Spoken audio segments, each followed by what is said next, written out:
പ്രശ്നം ലോക്സഭാ തെരഞ്ഞെടുപ്പിൽ 6ാം ഘട്ട തെരഞ്ഞെടുപ്പ് വരാൻ പോവുകയാണ്. UP-യിലെ 14 മണ്ഡലങ്ങളടക്കം ഡൽഹിയിലും ഹരിയാനയിലും ഒക്കെ 57 മണ്ഡലങ്ങളിലാണ് മൊത്തം തെരഞ്ഞെടുപ്പ് നടക്കാൻ പോകുന്നത്. അപ്പോൾ UP-യിലും തെരഞ്ഞെടുപ്പ് വരുന്നുണ്ട്. നമ്മുടെ വിഷയം എന്ന് പറയുന്നത് നമ്മുടെ രാഹുൽ ഗാന്ധിയാണ്. ഇയാളെ കൊണ്ടൊരു സ്വൈര്യവും ഇല്ല എന്നുള്ളതാണ്.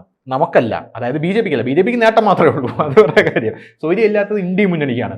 വായി തോന്നുന്നത് കോതയ്ക്ക് പാട്ടുന്ന രീതിയിലാണ് പല കാര്യങ്ങളും വിളിച്ചു പറയുന്നത്. ഇപ്പം പറഞ്ഞിരിക്കുന്നത് ഉത്തർപ്രദേശിൽ BJP-ക്ക് അല്ലെങ്കിൽ NDA-ക്ക് ഒരു സീറ്റ് മാത്രമേ കിട്ടുള്ളൂ എന്നാണ്. ഇനി സ്വന്തം സീറ്റ് ഞങ്ങൾക്ക് കിട്ടാൻ പോകുന്നത് ഒരു സീറ്റാണോന്ന് പറഞ്ഞാണോ എന്നറിയില്ല.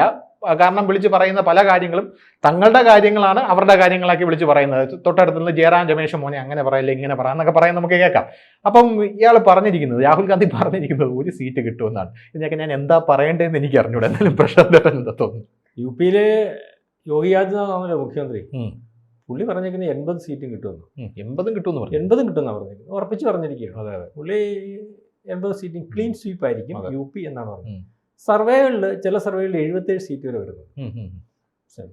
UP-യിൽ അപ്രമാദിത്വമാണ് BJP. കാരണം ഇതുവരെ നമ്മൾ സ്വാതന്ത്ര്യാനന്തരം ഇതുവരെ ആ സംസ്ഥാനത്തെ പറ്റി പരിശോധിക്കുമ്പോൾ 20 കോടി ജനത്തിനപ്പുറമുള്ള ജനസംഖ്യയുള്ള സംസ്ഥാനമാണ്. ബ്രസീൽ ജനതയുടെ അതേ ജനസംഖ്യയുള്ള സംസ്ഥാനമാണ്. അതിനകത്ത് മുസ്ലിം 20% മുസ്ലിംസും ഉണ്ട്.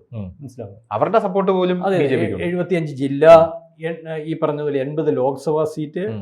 അപ്പം UP പിടിക്കുന്നവർ ഭാരതം ഭരിക്കും. അതുകൊണ്ടാണ് ഹിന്ദി ഹൃദയഭൂമി. ഭാരതം ഭരിക്കും.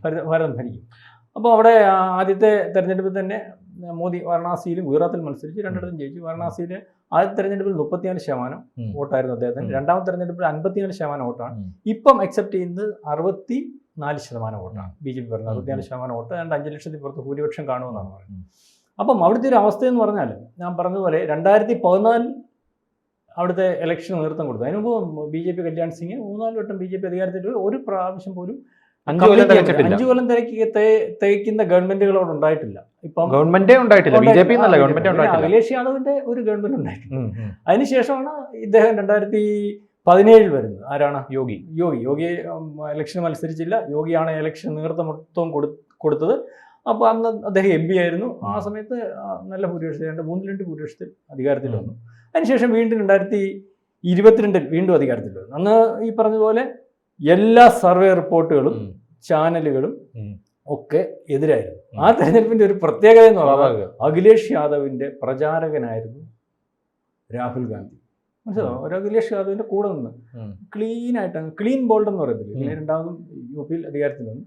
അപ്പം 2019 അദ്ദേഹത്തിന്റെ നേതൃത്വത്തിലാണ്. പിന്നെ ആ സമയത്ത് 2014 10 സീറ്റ് BJP കുറഞ്ഞു. BJP-ക്ക് 10 സീറ്റ് കുറയാനുള്ള കാരണം എന്ന് പറഞ്ഞാൽ BJP വീണ്ടും UP പിടിച്ചാൽ അധികാരത്തിൽ വരും. അപ്പം എങ്ങനെയും BJP താഴെ ഇറക്കണമല്ലോ. 2014 കഴിഞ്ഞപ്പോൾ BJP താഴെ ഇറക്കണം. കാരണം BJP-യുടെ ഒരു പോക്കെന്ന് പറഞ്ഞാൽ ജനത്തിന് പ്രയോജനപ്രദമാകും. 2014 എത്ര സീറ്റ് ഉണ്ടായിരുന്നു? 2014 71. പിന്നെ അത് 61 കുറഞ്ഞു. മനസ്സിലായി. ഇത്തവണ അയോധ്യ രാമക്ഷേത്രം കൂടെ വന്ന സ്ഥിതിക്ക് ക്ലീൻ സ്വീപ്പ് ആയിരിക്കും എന്നാണ് എനിക്ക് തോന്നുന്നത്. അപ്പം അന്ന് ഈ മായാവതി, അഖിലേഷ് യാദവിന്റെ പാർട്ടി, മായാവതിയുടെ പാർട്ടി, പിന്നെ കോൺഗ്രസിന്റെ പാർട്ടി. ഒരു കാലത്ത് അപ്രമാദിത്വമായിരുന്ന കോൺഗ്രസിന് ആ സമയത്ത് 6% ഉള്ളൂ. അപ്പം ഇവരുടെ 3 പേരുടെയും കൂടെ കൂട്ടുമ്പോൾ ഏതാണ്ട് 68% വോട്ടുണ്ട്. ഇവിടുത്തെ നമ്മളെ മാധ്യമ കച്ചവടക്കാരുണ്ടല്ലോ കേരളത്തിലെ, അവരെല്ലാം കൂടെ കഴിഞ്ഞ പ്രാവശ്യം ഇവിടെ രാഹുൽ ഗാന്ധി പ്രധാനമന്ത്രിയാവും. ഇപ്പം UP പോകും. കാരണം UP-യിലെ 68% വരുമ്പോഴത്തേന് യാതൊരു കാരണവശാലും പിടിച്ചു നിൽക്കാൻ പറ്റത്തില്ല. യോഗി ആദിത്യനാഥ് കയറുമ്പോ ജനാധിപത്യത്തിലുള്ള വിശ്വാസം നഷ്ടപ്പെട്ടു എന്ന് പറഞ്ഞ മാധ്യമ പ്രവർത്തകർ. UP-യിൽ ഈ പറഞ്ഞ പോലെ 68% ഇവരുടെ 3 പേരുടെയും കൂടെ വോട്ടുണ്ട്. അതുകൊണ്ട് പിന്നെ ഈ അഖിലേഷ് യാദവിന്റെ യാദവന്മാരുടെ വോട്ടും പിന്നോക്കക്കാരുടെ വോട്ടും കൂടെ ഒക്കെ എല്ലാം വരുമ്പോഴത്തേന് യാതൊരു കാരണവശാലും BJP-ക്ക് പിടിച്ചു നിൽക്കാനൊക്കത്തില്ല. അടുത്ത് രാഹുൽ ഗാന്ധി പ്രധാനമന്ത്രിയാവുന്നുള്ള രീതിയിലുള്ള പ്രചരണം. മാത്രമല്ല ആ പ്രചരണം ദേശീയ തലത്തിൽ പോലും മാധ്യമങ്ങൾക്ക് അത്ര വിട്ടുകളയാൻ പറ്റിയിരുന്നില്ല. കാരണം അത് വോട്ടിംഗ് പെർസെൻറ്റേജ് വെച്ച് നോക്കും. പക്ഷേ ഇലക്ഷൻ റിസൾട്ട് വന്നപ്പോൾ BJP പറഞ്ഞതുപോലെ തന്നെ 10 സീറ്റ് കുറഞ്ഞു. 62 കഴിഞ്ഞ പ്രാവശ്യത്തെ 62 സീറ്റ് അവർ പറഞ്ഞ സീറ്റിൽ അധികാരത്തിൽ വന്നു. അപ്പോൾ അതിനുശേഷം ഇദ്ദേഹത്തിന്റെ രണ്ടാമത്തെ ഭരണം കൂടെ വന്നതിന് ശേഷം വളരെ കൃത്യമായിട്ടുള്ള ഭരണമാണ്. കാരണം അവിടുത്തെ സാധാരണക്കാരനും OBC-ക്കാരനും അതുപോലെ ഈ പിന്നോക്ക മുസ്ലിങ്ങളുണ്ട്, പസ്വൻ മുസ്ലിംസ്, ആ മുസ്ലിംസിനൊക്കെ വളരെ കൃത്യമായിട്ട് നേട്ടം ഉണ്ടാക്കുന്ന ഒരു ഭരണമാണ് യോഗിയുടെ നേതൃത്വത്തിൽ. അല്ല, പസ്വന്ത് മുസ്ലിംസ് ഷിയ മുസ്ലിംസ് ആണ്. അവർ BJP-യോട്, കാരണം ദളിത് മുസ്ലിംസ് കൂടുതൽ വരുന്ന വിഭാഗം. BJP കൃത്യമായിട്ട് അവരുടെ വോട്ട് കറക്റ്റ് ആയിട്ട് BJP-ക്ക് കൃത്യമായിട്ട് വന്ന് വീടുമെന്ന് അറിയാം. ഇപ്പൊ ചില ഇവിടെയുള്ള ആൾക്കാർ പലരും വിചാരിക്കുന്നുണ്ട് നരേന്ദ്രമോദി ഇതാ മുസ്ലിം വിദ്വേഷം പറയുന്നു, അപ്പൊ എന്തുകൊണ്ടാണ് UP-യിൽ മുസ്ലിം വോട്ട് പോവാത്തത് എന്ന് ചില ആൾക്കാർ. പക്ഷെ അത് പസ്വന്ത് മുസ്ലിംസ് ആണ്. കേരളത്തിൽ കൂടുതലുള്ളത് സുന്നി മുസ്ലിങ്ങളാണ്, പക്ഷെ ഇവർ ഷിയയാണ്. കാരണം ഇവർ ഈ ദളിത് മുസ്ലിംസിന്റെ ഇതിൽ പെടുന്ന ആൾക്കാരാണ്. അതുകൊണ്ടാണ് അവിടെ യോഗി ആദിത്യനാഥ് മുനിസിപ്പൽ കോർപ്പറേഷൻ പോലും മുസ്ലിം വോട്ട് വാങ്ങി ഗംഭീരമായിട്ട് വിജയിച്ചു വന്നു. ഈ പസ്വന്ത് മുസ്ലിംസിന്റെ 12% വോട്ട് ഇതുവരെ BJP വോട്ട് കിട്ടിയിരുന്നിട്ടില്ല. കാരണം അവിടെ ഒരു പ്രാവശ്യം പോലും BJP സ്ഥാനാർത്ഥി അവർ നിർത്തിയിരുന്നില്ല. ഇപ്പം ഇവരെല്ലാം പറയുന്ന പോലെ മുസ്ലിം പീഡനം എന്ന് പറയുമ്പോൾ BJP MPമാരെ MLA-മാരെ ഉണ്ടാക്കി ബാക്കി സാധാരണക്കാരനായിട്ടുള്ള മുസ്ലിങ്ങൾക്ക് ഒന്നും കിട്ടാതെ വരുന്ന ഒരു സ്ഥിതിവിശേഷമാണ് കേരളത്തിൽ ഉൾപ്പെടെ ബാക്കിയുള്ള സംസ്ഥാനങ്ങളിലെല്ലാം നടക്കുന്നത്. മുസ്ലിങ്ങളെ ഞങ്ങൾ അവിടെ MLA ആക്കിയിട്ട് MP ആക്കിയിട്ടുണ്ട്. പക്ഷേ യോഗി ആദിത്യനാഥ് അതല്ല ചെയ്യുന്നത്. അവിടുത്തെ സാധാരണക്കാരനായിട്ടുള്ള, കാരണം പാവം പിടിച്ചവനായിട്ടുള്ള മുസ്ലിങ്ങൾക്കും അല്ലെ OBC-ക്കാർക്കും കൃത്യമായ വികസനം എത്തിച്ചു കൊടുക്കുന്ന ഒരു സംവിധാനം. അവിടുത്തെ ബീഹാറിലെ കാര്യം അറിയാമല്ലോ. ഏതാണ്ട് യോഗിയൊക്കെ വരുന്നതിന് മുമ്പ് ഒരു ദിവസം മാധ്യമങ്ങൾ റിപ്പോർട്ട് ചെയ്യാൻ പോലെ 1000 ബലാത്സംഗങ്ങൾ വരെ നടന്നുകൊണ്ടിരുന്ന സംസ്ഥാനമാണ്. അതുപോലെ പിടിച്ചുപറി, അതുപോലെ ഈ മുന്തിയ മുസ്ലിങ്ങളുണ്ട്, അവരുടെ ഗുണ്ടകളാണ്. ഈ ഗുണ്ടകളുടെ കീഴിലാണ് ഈ പാവം പിടിച്ച മുസ്ലിങ്ങൾ സാധാരണക്കാരൻ. ഈ ഗുണ്ടകളുടെ 147 ഗുണ്ടകളെ ഇപ്പൊ തീർത്തു കഴിഞ്ഞു. പറഞ്ഞു 150 അടുക്കുകയാണ്. അപ്പം ഇവരുടെ എല്ലാ അപ്രമാദിത്വം, മാഫിയ ഭരണം UP-യിൽ തീർച്ചയായിട്ടും അവസാനിച്ചു. അപ്പൊ ഈ ഇദ്ദേഹത്തിന്റെ കീഴിലുള്ള ഭരണം അവിടുത്തെ സാധാരണക്കാരനും അല്ലെങ്കിൽ പാവത്തുങ്ങൾക്കും പട്ടികജാതിക്കാരനും ഒക്കെ വളരെ ഇഷ്ടമാണ്. കാരണം സമാധാനപരമായിട്ട് ജോലി ചെയ്ത് വീട്ടിൽ വന്ന് കിടന്ന് ഉറങ്ങാൻ പോകും. കുഞ്ഞുങ്ങളുടെ കാര്യം സേഫാണ്. ഗുണ്ടകൾ കയറി നിരങ്ങത്തില്ല. അഖിലേഷ് യാദവിന്റെ അച്ഛൻ പോലും പറഞ്ഞല്ലയോ, ഞങ്ങൾക്ക് അവകാശപ്പെട്ട പട്ടികജാതിക്കാരൻ സ്ത്രീകളാണ്. മുലായം സിംഗ് അത് വലിയ വിവാദമായിരുന്നു UP-യിൽ. അവർ പറഞ്ഞു അത് ആരും വലിയ ഇതൊന്നും ആക്കണ്ട, ഇവിടെ നടക്കുന്ന ബലാത്സംഗങ്ങളെ പറ്റി മാധ്യമം അദ്ദേഹത്തിന് ശ്രദ്ധപ്പെടുത്തി അദ്ദേഹം പരസ്യമായിട്ട് പറഞ്ഞു, ദേശീയ മാധ്യമത്തിലൊക്കെ വന്നു. അപ്പം ആ 2019 62% അല്ലെങ്കിൽ 62 സീറ്റ്, അതിനുശേഷം യോഗിയുടെ ഈ ഭരണം 22 വന്നപ്പോൾ യോഗി വീണ്ടും വന്നു. ഒരു മാധ്യമങ്ങളും പറഞ്ഞില്ല യോഗി വരുമെന്ന്. യോഗി വരാൻ സാധ്യതയില്ലെന്ന് പറഞ്ഞു. യോഗി വീണ്ടും കാത്തിരുന്നു. യോഗി വീണ്ടും അധികാരത്തിൽ വന്നു. ഇപ്പം ഞാനീ പറഞ്ഞത്, നേരത്തെ ഉണ്ടായിരുന്ന ഇവരുടെ വോട്ട് ബാങ്ക് മൊത്തം യോഗിയുടെ കൂടായി. നേരത്തെ ഉണ്ടായിരുന്ന RLD എന്ന് പറയുന്നൊരു പാർട്ടിയുണ്ട്. ഈ UP-യിലെ ഒരു പ്രശ്നം എന്ന് പറഞ്ഞാൽ 450-നകത്ത് പ്രാദേശിക പാർട്ടികളുടെ ഒരു ഇതാണ്, പ്രാദേശിക പാർട്ടികളുടെ അതിപ്രസരം. ഈ പ്രാദേശിക പാർട്ടികൾ എന്ന് പറഞ്ഞാൽ മാത്രമല്ല, അതുപോലെ ജാതി ഉണ്ട്. ജാതി എന്ന് പറഞ്ഞാൽ കണ്ടമാനം, ഏറ്റവും കൂടുതൽ ജാതി ഉള്ള ഒരു മുസ്ലിംസിന്റെ ഇടയിൽ പോലും ജാതി ഇഷ്ടം പോലെ. അപ്പൊ ഈ ജാതിയുടെ എല്ലാം കേരളത്തിൽ പാർട്ടിയുണ്ട്. അപ്പം ഈ ഇത്രയും പ്രാദേശിക പാർട്ടി രജിസ്റ്റർ ചെയ്തിട്ടുണ്ട്, ഇലക്ഷൻ കമ്മീഷൻ രജിസ്റ്റർ ചെയ്തിട്ടുണ്ട്. ഇവർക്കെല്ലാം കുറച്ച് വോട്ട് ബാങ്കുകളുണ്ട്. അതായത് കഴിഞ്ഞ എല്ലാ തെരഞ്ഞെടുപ്പിലും 1000 വോട്ടിനകത്ത് ജയിക്കുന്ന നിയമസഭാ സീറ്റുകൾ 100 എണ്ണത്തിനകത്ത് വരും. പറഞ്ഞ മനസ്സിലായി. അപ്പം നമ്മൾ കുറച്ച് കാണാൻ പറ്റത്തില്ല ഈ പ്രാദേശിക പാർട്ടികളെല്ലാം. പക്ഷേ ഇപ്പം അവിടുത്തെ ഒരു അവസ്ഥ എന്ന് പറഞ്ഞാൽ അവിടുത്തെ ജാതി രാഷ്ട്രീയം കംപ്ലീറ്റ് യോഗി ആദിത്യനാഥ് ഇല്ലായ്മയായി. മനസ്സിലായില്ലേ? എല്ലാം ഇതേ ഒരു സന്യാസിയാണ്. സന്യാസിക്ക് പ്രത്യേക ജാതിയൊന്നും അതാ ഈ RSS കണ്ട ഒരു കാര്യം.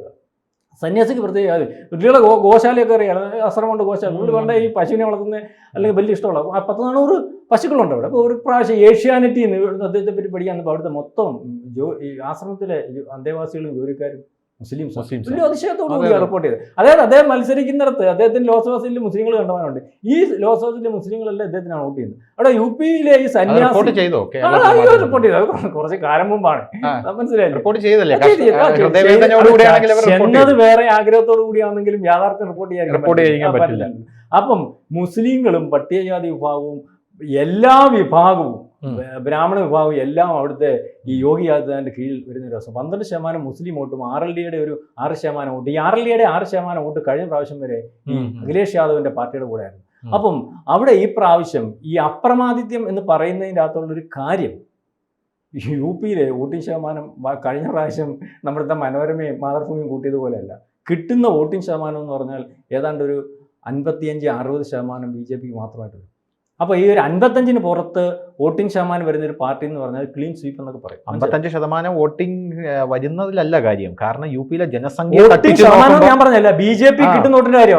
അവിടുത്തെ വോട്ടിംഗ് ശതമാനമല്ലേ, അവിടുത്തെ ജനതയെ തട്ടിച്ചു നോക്കുമ്പോൾ ഭയങ്കര ഒരു സംഭവമാണ്. അപ്പം അവിടുത്തെ BJP കിട്ടുന്ന വോട്ട് 55%. പിന്നെ എന്താ രാഹുൽ ഗാന്ധി ഒരു സീറ്റ് മാത്രമേ കിട്ടുള്ളൂ? രാഹുൽ ഗാന്ധി എന്താ രാഹുൽ ഗാന്ധി പറ്റിയത്? രാഹുൽ ഗാന്ധിയെ പറ്റി നമ്മൾ ചർച്ച ചെയ്യുമ്പോൾ നമ്മൾ അദ്ദേഹം കോൺഗ്രസിന്റെ ഒരു ദേശീയ നേതാവും അല്ലെങ്കിൽ അദ്ദേഹത്തിന്റെ പാരമ്പര്യമൊക്കെ നോക്കുമ്പോൾ പിന്നെ അയാൾ ഒന്നും ആവാത്തതിന്റെ കാരണം ഫ്രസ്ട്രേഷനിൽ ധനുഷ് അയാൾക്കൊന്നും അറിയത്തില്ല. അയാൾക്ക് ഇന്ത്യ അറിയത്തില്ല. അയാളുടെ കൂട്ടം കൂടി നിൽക്കുന്ന ഒരാൾക്കാര് വിളിക്കുന്ന മുദ്രാവാക്യം ഈ ആള് മാത്രമാണ് ഇന്ത്യയിലെ ജനസംഖ്യ എന്നൊക്കെ വിചാരിക്കുന്ന തരത്തിലേക്ക് തരം താണിരിക്കുന്ന ഒരു മനുഷ്യനാണ്. അദ്ദേഹത്തിന് ചില ഉപദേശകരുണ്ട്. അദ്ദേഹത്തിന്റെ ഉപദേശകരെ തീരുമാനിക്കുന്നതിനകത്ത് പോലും അദ്ദേഹത്തിന് പരാജയം പറ്റി എന്നുള്ളതില്ലേ കെ സി വേണുഗോപാലിനെ പുള്ളിയുടെ പ്രധാനപ്പെട്ട ഏറ്റവും കൂടുതൽ നശിപ്പിച്ച കെ സി വേണുഗോപാൽ. നിങ്ങൾ പറയുമ്പം ഈ ഇന്ത്യയൊക്കെയാണെന്ന് പറയുമ്പോഴും ഈ വടക്കേ ഇന്ത്യൻ തെക്കേ ഇന്ത്യൻ രാഷ്ട്രീയമുണ്ട്. വടക്കേ ഇന്ത്യക്കാർക്ക് തെക്കേ ഇന്ത്യൻ രാഷ്ട്രീയക്കാരോട് അത്ര മതിപ്പൊന്നുമില്ല. അതാണ് കരുണാകരൻ പണ്ട് നരസിംഹറാവിന്റെ ഗവൺമെന്റ് നിയന്ത്രിച്ചുകൊണ്ടിരിക്കുന്ന സമയത്ത് പോലും കരുണാകരനെ അവിടെ അവസാനം വന്നപ്പോൾ ഒരു കാലുവാരി ഉരക്കളഞ്ഞു. നരസിംഹറാവ് ഉൾപ്പെടെ നിന്നിട്ട്. അപ്പൊ അവിടുന്ന് ആ സ്ഥാനത്താണ് കെ സി വേണുഗോപാലിനെ വെച്ചേക്കുന്നത്. കെ സി വേണുഗോപാലിനെ വെച്ചേക്കുന്നുണ്ട് ആകപ്പാടെയുള്ള ഒരു ഗുണമെന്ന് പറഞ്ഞാൽ വയനാട്ടിൽ സ്ഥാനാർത്ഥിയായിട്ട് വന്നിരിക്കും. അതിനിപ്പോൾ കെ സി വേണുഗോപാൽ വേണമെന്നില്ല, വയനാട്ടിൽ സ്ഥാനാർത്ഥിയായിട്ട് വന്നിരിക്കുമ്പോൾ പുള്ളി പ്രചരണത്തിന് കൂടെ പോകുമെന്നുള്ളത്. ആ മനുഷ്യന്റെ നിവൃത്തികേടെന്ന് പറഞ്ഞാൽ വടക്കേ ഇന്ത്യയിൽ കയറാൻ പറ്റാത്തൊരവസ്ഥ. ഇപ്പൊ പിന്നെ അമ്മ മത്സരിച്ചിരുന്ന അമേഠിയിൽ അദ്ദേഹം മത്സരിക്കുകയാണ്. അപ്പൊ ജയിക്കോ തോക്കും എന്നുള്ള കാര്യത്തെ പറ്റി നമുക്കറിയത്തില്ല. എന്തുവായാലും അവിടെ 80 സീറ്റും BJP കിട്ടുമെന്ന് തന്നെയാണ് യോഗി ആദിത്യനാഥ് പറയുന്നത്. യോഗി ആദിത്യനാഥ് പറയുന്ന കാര്യങ്ങളൊന്നും നമുക്ക് കുറച്ച് കാണാൻ പറ്റത്തില്ല. കാരണം ഇലക്ഷൻ ട്രെൻഡിന് വേണ്ടി സംസാരിക്കുന്ന ഒരു വിടുക പറയുന്ന ആളല്ല. ആ കൃത്യമായിട്ട് ഇതിനു വേണ്ടിയൊക്കെ 24 മണിക്കൂറും പ്രവർത്തിച്ച് ആ പ്രവർത്തനത്തിന്റെ ഫലം മനസ്സിലാക്കി സംസാരിക്കുന്ന ഒരാളാണ്. അപ്പം ഈ UP-യിൽ നമ്മുടെ രാഹുൽ ഗാന്ധി പറയുന്നത് പോലെയും ഇന്ത്യ മുന്നണി പറയുന്നത് പോലെയും ഒരു അപ്രമാദിത്വമൊന്നും കോൺഗ്രസിന് എങ്ങുമില്ല. അവിടെ ഈ പ്രാവശ്യം നമ്മൾ ഈ പറയുന്ന പോലെ ആദ്യത്തെ പ്രാവശ്യം തന്നെ UP-യിൽ ഒന്നുമില്ലാത്ത സമയത്ത് നരേന്ദ്രമോദി ഒരു കൊല്ലം വർക്ക് ചെയ്തപ്പോഴത്തേന് UP-യിൽ 71 സീറ്റ് നേടാമെങ്കിൽ 24 മണിക്കൂറും അല്ലെങ്കിൽ വർക്ക് ചെയ്യുന്ന യോഗി ആദിത്യനാഥും നരേന്ദ്രമോദിയും അമിത്ഷായും ഒക്കെ ശ്രദ്ധിക്കുന്ന ഒരു സംസ്ഥാനത്ത് ഈ പ്രാവശ്യം 80 സീറ്റ് കിട്ടും എന്ന് പറയുകയും കിട്ടുകയൊക്കെ ചെയ്യുകയാണെങ്കിൽ വലിയ അതിശയമൊന്നും വിചാരിക്കാനില്ല. കാരണം മറ്റ് ഏതാണ്ട് 5 പ്രാവശ്യം രാഷ്ട്രപതി ഭരണം ഏർപ്പെടുത്തിയ സംസ്ഥാനമാണ്. അപ്പോൾ ഇതുവരെ ഭരണസ്ഥിരത ഇല്ലാതിരുന്ന ഒരു സംസ്ഥാനത്ത്, ഇത്രയും ജനസംഖ്യയുള്ള ഒരു സംസ്ഥാനത്ത് യോഗി ആദിത്യനാഥ് വരികയും വീണ്ടും അദ്ദേഹം വളരെ കൃത്യമായിട്ട് അധികാരത്തിൽ വരും. നിങ്ങൾ ഈ പറഞ്ഞ കർഷക സമരത്തിന്റെ ഒരു നേതാവുണ്ടായിരുന്ന രാകേഷ് ടിക്കായത്തൊക്കെ പറഞ്ഞല്ലേ കാണിച്ചു തരാമെന്ന്. ഏത് കർഷക സമരത്തിന്റെ അവിടെ നിന്നാണല്ലോ കൂടുതൽ കർഷകരെ രാകേഷ് ടിക്കായത്ത് ഇപ്പം യോഗി പറയുന്ന അനുസരിച്ചാണ് നിൽക്കുന്നത്. ഈ പ്രാവശ്യം എന്താ കർഷക സമരത്തിന് അദ്ദേഹം പങ്കെടുക്കുന്നത്? യോഗി ആദിത്യനാഥ് പറഞ്ഞു. അദ്ദേഹത്തിന് യോഗി ആദിത്യനാഥ് ചെറുതായിട്ടൊന്ന് രുചിച്ചു. ഈ ചില സാധനം രുചിക്കുമ്പോഴാണല്ലോ അതിന്റെ ടേസ്റ്റ് മനസ്സിലാവുന്നത്. ആ ടേസ്റ്റ് മനസ്സിലായപ്പം രാകേഷ് ടിക്കായത്ത് അവിടെ നിൽക്കുകയാണ്. അപ്പോൾ കർഷക സമരത്തിനൊന്നും പുള്ളി ഡൽഹി വന്നില്ലായിരുന്നു. അപ്പം അത്തരത്തിൽ അപ്രമാദിത്വത്തിൽ യോഗി പോകുന്ന ഒരു സ്ഥലത്ത്, BJP പോകുന്ന ഒരു സ്ഥലത്ത് അവിടുന്ന് ഒരു സീറ്റ് മാത്രം BJPക്ക് കിട്ടുമെന്ന് പറയുമ്പോൾ അദ്ദേഹം അധികാരത്തിൽ വരും എന്ന് പറയുന്നതിനകത്ത് നമുക്ക് തെറ്റ് പറയാനൊക്കത്തില്ല. അദ്ദേഹം വേറെ ഏതോ ഒരു ലോകത്താണ്. ആ ലോകത്ത് ജീവിക്കട്ടെ എന്ന് മാത്രമേ എനിക്ക് പറയാനുള്ളൂ. എന്തായാലും ആ ലോകത്തുനിന്ന് രാഹുൽ ഗാന്ധി താഴേക്ക് ഇറങ്ങി വന്ന് ജനങ്ങൾക്കിടയിൽ പ്രവർത്തിക്കുന്നെങ്കിൽ പ്രവർത്തിക്കട്ടെ, ഇല്ലെങ്കിൽ കല്യാണമൊക്കെ കഴിച്ച് സ്വസ്ഥമായിട്ട് കുടുംബജീവിതം നയിക്കട്ടെ എന്ന് നമുക്ക് ആശംസിക്കാം. അദ്ദേഹത്തിന് ഒരു കല്യാണമൊക്കെ കഴിച്ച് സ്വസ്ഥമായിട്ട് ഒരു കുടുംബജീവിതം നയിക്കുന്നതാണ് നല്ലത്. കാരണം ഈ രാഷ്ട്രീയ പ്രവർത്തനം അതാണ് നല്ലത്. അദ്ദേഹത്തിന് സ്വത്തുണ്ട്, കാര്യങ്ങൾ, ഒരു കുടുംബജീവിതമൊക്കെ നയിച്ച് ഒരു കുഞ്ഞൊക്കെ ആകുമ്പോൾ കുഞ്ഞിനെ സ്കൂളിലൊക്കെ പോയി. അദ്ദേഹത്തിന് പറ്റിയ പണിയല്ല രാഷ്ട്രീയം. കാരണം അദ്ദേഹം കണ്ട 55 കൊല്ലത്തെ ഇന്ത്യ ഭരിച്ചത് അപ്പൂപ്പൻ ഭരിച്ചു, അച്ഛൻ ഭരിച്ചു, അല്ലെങ്കിൽ അല്ല പുള്ളി പറയുന്നത് എന്താ അറിയോ? പുള്ളി കഴിഞ്ഞ ദിവസം ഒരു പ്രസ്താവന ഇറങ്ങിയ പ്രസ്താവന അത് ഗംഭീരമായിരുന്നു. അതായത് എൻ്റെ അമ്മുമ്മ ഇത് പ്രധാനമന്ത്രിയായിരുന്നു, ആ സമയത്ത് ഞാൻ ഇതിനകത്തുണ്ട്. അച്ഛൻ പ്രധാനമന്ത്രിയായിരുന്നു, ആ സമയത്ത് ഞാൻ ഈ സിസ്റ്റത്തിനകത്തുണ്ട്. എൻ്റെ അമ്മ ആരായിരുന്നു എന്ന് പറഞ്ഞാൽ ആ സമയത്ത് മൻമോഹൻ സിംഗ് ആയിരുന്നെങ്കിൽ മൻമോഹൻ സിംഗ് ഒരു ഡമ്മി ആയിരുന്നല്ലോ. ആ സമയത്ത് ഞാൻ ഈ സിസ്റ്റത്തിലുണ്ട്. ഞാൻ ഈ സിസ്റ്റത്തിലൂടെ തന്നെയാണ് 24 മണിക്കൂർ നടക്കുന്നത്. അതിന് മഹാഭാരതത്തില് അർജുനന്റെ മകൻ അപ്പൊ പത്മവ്യൂഹം എന്ന് പറഞ്ഞ മകൻ അഭിമന്യു, പത്മവ്യൂഹം എന്ന് പറഞ്ഞ യുദ്ധതന്ത്രമുണ്ട്. ഈ ഒരു വ്യൂഹമാണ്. ഇതിനകത്ത് കയറുന്ന കാര്യം ശ്രീകൃഷ്ണൻ അർജുന് പറഞ്ഞു കൊടുത്തുകൊണ്ടിരുന്നു. അപ്പൊ അദ്ദേഹത്തിന്റെ ഭാര്യ ഇത് വന്ന് കേട്ടോണ്ട് ഈ കയറുന്ന സമയം വരെ കേട്ടിട്ട് ഏതോ പെട്ടെന്നൊരു ആവശ്യത്തിന് ഈ ഭാര്യ അവിടുന്ന് മാറിപ്പോയി. അപ്പം ഈ വയറ്റിൽ കിടക്കുന്ന കുഞ്ഞ് ഒരു നമ്മൾക്ക് പറയുന്നുണ്ടല്ലോ, ഈ ചില ഇത്ര മാസം കഴിഞ്ഞാൽ അതിന് കാര്യങ്ങൾ ഗ്രഹിക്കാൻ പറ്റും, അല്ലെങ്കിൽ അതിന് നമ്മുടെ സ്വഭാവവും നമ്മുടെ പ്രശ്നങ്ങളും അനുസരിച്ച് അതിന്റെ സ്വഭാവത്തിനൊക്കെ ഇത്രയും ഇത് പുരാണത്തിൽ പറയുന്നത് എങ്ങനെ എത്രത്തോളം ശരിയുണ്ടെന്നില്ല. ഇത്രയും കേട്ടിട്ട് അപ്പം അവിടുന്ന് എണീറ്റ് പോയല്ലോ. അപ്പോൾ പത്മവ്യൂഹത്തിനകത്ത് കയറുന്നത് വരെ അദ്ദേഹം പഠിച്ചുള്ളൂ. അപ്പൊ ആ യുദ്ധത്തിൽ മഹാഭാരത യുദ്ധത്തിൽ ഇദ്ദേഹം പത്മവ്യൂഹത്തിനകത്ത് കയറി തിരിച്ചിറങ്ങാൻ പറ്റിയില്ല. അങ്ങനെയാണ് അദ്ദേഹം കൊല്ലപ്പെടുന്നത്. ഇദ്ദേഹത്തിന് കണ്ട സിസ്റ്റം കാറേ നടക്കുന്നതും തോക്കിൻ കൂടെ അദ്ദേഹത്തിന്റെ അച്ഛനെയും അമ്മയും ആൾക്കാർ നടക്കുന്നതും ഭരണസ്ഥിരാ കേന്ദ്രങ്ങൾ നിയന്ത്രിക്കുന്നതും കാശ് മോട്ടിക്കുന്നതും ഒക്കെ ഉള്ളൂ. പക്ഷേ ഈ സിസ്റ്റത്തിനകത്ത് കയറുന്നത് ആരെങ്കിലും കൃത്യമായിട്ട് കയറുന്നത് എങ്ങനെയാണെന്നുള്ള കാര്യം പുള്ളിക്ക് അറിയത്തില്ലായിരുന്നു. അതുവരെ അദ്ദേഹത്തിന്റെ അച്ഛനും അല്ലെങ്കിൽ മുത്തച്ഛിയുടെ അച്ഛനും ഒക്കെ വന്നിരുന്നത് പല കബളിപ്പിക്കൽ കൂടിയും പല അതേ രാജ്യങ്ങളിലും സിസ്റ്റം തന്നെയാണല്ലോ രാഹുൽ ഗാന്ധി അപ്പം അതേ സിസ്റ്റത്തിൽ കൂടെ കയറാൻ സാധിക്കത്തില്ല. ഇപ്പം ഇന്ത്യ ഭരിക്കുന്നത്, ഇന്ത്യയെ സ്നേഹിക്കുന്നതും അല്ലെങ്കിൽ ഇന്ത്യയുടെ കൃത്യമായ പൾസ് അറിയാവുന്നതും കാര്യങ്ങൾ അറിയാവുന്നതും ഇന്ത്യക്ക് വേണ്ടി നിൽക്കുന്നതുമായിട്ടുള്ള രാഷ്ട്രീയക്കാരാണ്. അത് സന്യാസിമാരാണ്. UP ഭരിക്കുന്നത് സന്യാസിയാണ്, മറ്റേ നമ്മുടെ ഇന്ത്യ മഹാരാജ്യത്തിന്റെ നേതൃത്വത്തിലിരിക്കുന്ന സന്യാസിയാണ്. അപ്പൊ സന്യാസിമാരെ വല്ല ദേവലോകത്തിന് മുകളിലാണ് സന്യാസി ലോകം എന്നാണ് നമ്മുടെ ഒരു ഹിന്ദുക്കളുടെ ഒരു കോൺസെപ്റ്റ്. അപ്പൊ സന്യാസി എത്രത്തോളം വലിപ്പമുണ്ട് അതിനെയൊന്നും നമുക്ക് മെഷർ ചെയ്യാൻ പറ്റത്തില്ല. രാഹുൽ ഗാന്ധിക്ക് അത് തീരാൻ പറ്റത്തില്ല. രാഹുൽ ഗാന്ധിക്ക് സാധാരണ ഒരു മനുഷ്യനെ പോലും മെഷർ ചെയ്യാൻ പറ്റില്ല, ഒരു ചിന്തയുള്ള മനുഷ്യനല്ല. മനസ്സിലാക്കുന്ന ഈ സന്യാസം എന്ന് പറഞ്ഞൊരു സാധനം ആയിട്ടുള്ള ആൾക്കാർ വരുമ്പോഴേ അവർക്ക് ഈ ഭാര്യയും മക്കളും ഒന്നും ഇല്ലാത്തതുകൊണ്ട് കുടുംബപരമായിട്ട് ആരോപണവും ഉന്നയിക്കാൻ പറ്റുന്നില്ല. സ്വജനപക്ഷപാതം നടക്കുന്നില്ല. മക്കൾക്ക് എന്തെങ്കിലും കുട്ടി എഴുതി കൊടുക്കുന്നത് കട്ട് കഴിഞ്ഞാൽ സന്യാസിയുമായിട്ട് ഇപ്പൊ നരേന്ദ്രമോദി കട്ട് കഴിഞ്ഞാൽ ആർക്ക് വേണ്ടി കേൾക്കും? ഭാര്യയില്ല, മക്കളില്ല, കുടുംബമില്ല. യോഗി ആദിത്യനാഥും അതേ ഫോർമാറ്റിലാണ് പോകുന്നത്. യോഗി ആദിത്യനാഥിന്റെ ഫാമിലിയെ പറ്റി അറിയാം. അദ്ദേഹത്തിന്റെ വളരെ പാവം പിടിച്ച ഒരു ഫാമിലി. അദ്ദേഹത്തിന്റെ വീട്ടിൽ നിന്ന് ഇറങ്ങി സന്യാസം സ്വീകരിച്ച് അങ്ങനെ രാഷ്ട്രീയത്തിൽ വന്ന ആളാണ്. രണ്ട് പെങ്ങന്മാരുണ്ട്. അറിയാം, പ്രാവശ്യം ഒരു ഇന്റർനാഷണൽ ഇന്റർവ്യൂവിനകത്ത് പെങ്ങന്മാരെ പറ്റി ചോദിച്ചിട്ട് ഇദ്ദേഹത്തിന് പടം കാണിച്ചു. ഒരു പെങ്ങൾ ദോശ വിടുക, സാധാരണ ഒരു തട്ടുകട. ഇദ്ദേഹത്തിന്റെ കണ്ണ് നിറഞ്ഞു പോയി. കണ്ണ് നിറഞ്ഞിട്ട് പറഞ്ഞു, ഞാൻ രാജ്യത്തിന് വേണ്ടിയാണ് ഭരിക്കുന്നത്, എനിക്ക് പെങ്ങളും എൻ്റെ പ്രജകളും എല്ലാം ഒരുപോലെയുള്ളൂ. ഒരു പെങ്ങൾ റോഡിൽ വിരി വെച്ച് പഴക്കച്ചവടം ചെയ്യുന്നത്, ഇവർക്കൊക്കെ ചിന്തിക്കാൻ പറ്റുമോ? ഇത്തരത്തിലുള്ള ഭരണാധികാരികളെ ചിന്തിക്കാൻ പറ്റുമോ?